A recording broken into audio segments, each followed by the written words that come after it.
Hey guys, welcome to my channel. It's Carolyn. So today's video is going to be all about how you can cleanse and protect yourself and your tools while doing readings. And so I'm going to talk about multiple different things in this video. So in the description box down below, I'm going to have different timestamps so you can just jump around through this video. If you're new to this channel, I want to say welcome. My name is Carolyn. I'm an empath, tarot reader, and psychic. And here on the channel, it's my goal to help you unlock your intuition so you can live your best life and make the choices that are best for you.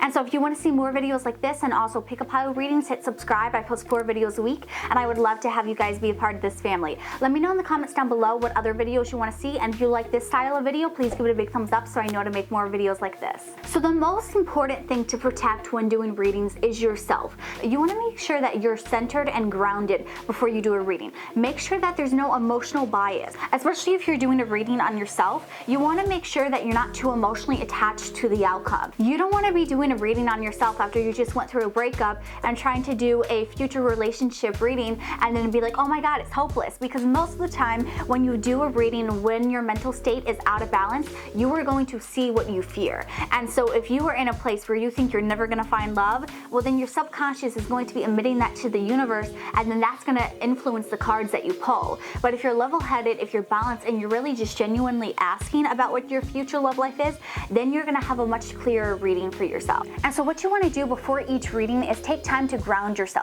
You can protect yourself by having crystals around you when you do your readings, and not only will they be helping you stay grounded and protected, they will also help your environment stay balanced. And so if you're grounding, I would suggest using crystals like red jasper and smoky quartz.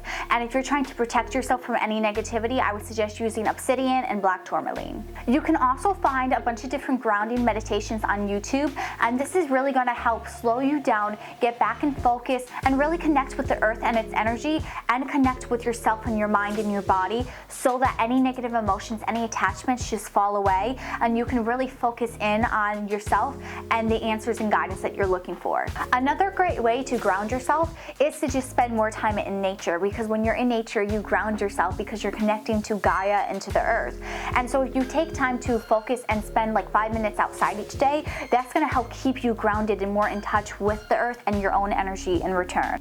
And now let's say that you're grounded, but your emotions are still getting the best of you. You can also do another meditation to help let go of those negative emotions. Make sure that they are not clouding your judgment anymore, because when you do a reading, you want to make sure that you're as judgment free as possible so that you don't just hear what you want to hear. And then once you're grounded and you're mentally ready to do a reading, you want to make sure that your space is divinely protected. One of the ways you can do this is by calling upon your spirit team to bless your space.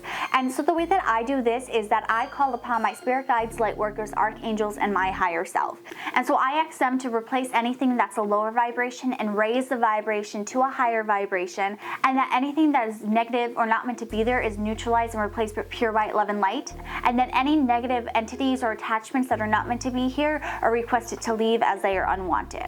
And whenever you're saying a blessing or you're casting a spell, you want to be very deliberate with your wording, and you also want to be very direct. So you don't want to leave room for negative entities and attachments to stay in your space. You want to request them to leave. You don't want to just be like, oh, can you please leave, because they're not going to leave then. You have to be like, you are not welcomed here, and really hold your ground. You're not just going to ask them like, oh, can you please maybe leave if you want to, because then they're not going to leave. You have to act the same way you would act if you had people in your house coming over as guests and you didn't want them there anymore, and you're trying to get them out of your house. You're not going to be like, oh, leave if you want to. You're going to say, get out of my house, I don't want you here. And so that's the same way we have to be when we're protecting our space. And so not only can you use the protection blessing in the beginning of your readings, but you can also do it to close out your readings, to make sure that you cut any cords and connections. You can also cleanse your space and your tools and yourself through smudging. And so when it comes to smudging, what you're going to do is you're going to take whatever herb you decide to use, and you're going to light it on fire. Then you're going to stamp out the flame, and then what you're going to do is you're going to take that smoke that's coming off of it, and that's what's going to purify and cleanse whatever you decide to cleanse. So you can cleanse your tarot cards with this. You can use your pendulum. What I do when I am cleansing my pendulum is I will hold my pendulum over the smoke until it starts to swing in the direction of yes, excess, and that's when I know that it's been cleansed. But you can cleanse those, you can cleanse crystals with this, you can cleanse yourself, and you can cleanse your space. And so it's a really useful method when it comes to cleansing because it works for just about anything. You can also use incense to balance and cleanse your space. There's a lot of different incense you can buy, and they have their own purpose for it. When I do readings, I prefer to have my chakra incense because I feel like it gets all the chakras working together and in sync to create balance and harmony. But you can find so many different types of incense depending on what you need it for. So just do your research and find ones that you are called to. And then when it comes to tarot cards, when you first get them, you want to properly cleanse them by smudging them and setting intentions and putting blessings into them. But once you've had your deck for a little bit and you're just trying to do mini cleansing sessions in between doing a bunch of different readings, you can just knock on the deck and knock out any excess energy. And you can also shuffle the cards to reset them. And so while you're shuffling, have an intention that you're knocking out any unwanted energy, that you're refreshing them. And especially if you haven't used this deck in a while, it's good to shuffle them and get that energy moving again. Get rid of any stagnant energy, get that away from it so that it doesn't influence the reading.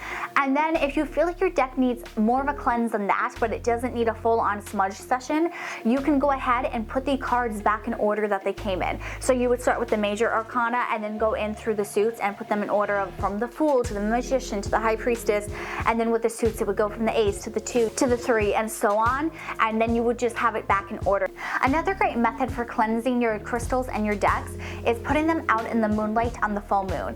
And so you can do this by either putting them directly outside in the moonlight or on your windowsill, and some people even bury them in the ground and dig them up the next day. You just want to be careful that whatever you put out in the moonlight, either get to it before the sunlight hits it or make sure that it's not going to get damaged by the sunlight. Some crystals will end up fading or getting a little bit weaker out in the sunlight, and some decks can warp, so you just want to be aware of that and don't do anything that's going to damage any of your tools. But the full moon is a really great cleansing tool, and it can be used for so many other things, so let me know in the comments down below if you want me to do a full video on the full moon itself. And so then the last cleansing method I have for you guys is crystals. So not only can you use crystals to put in your environment and to protect you and your space, you can also put them on top of your tarot decks, and they will help charge your tarot decks. And so one of the best crystals to use for this is selenite, because that takes in negative energy and it transmutes it into positive energy. So this way you're protecting your decks from any negativity that's going to influence the reading. So that's all my tips and tricks on how I cleanse and protect myself. If you found this video useful, please give it a big thumbs up and share with others who need to hear this information.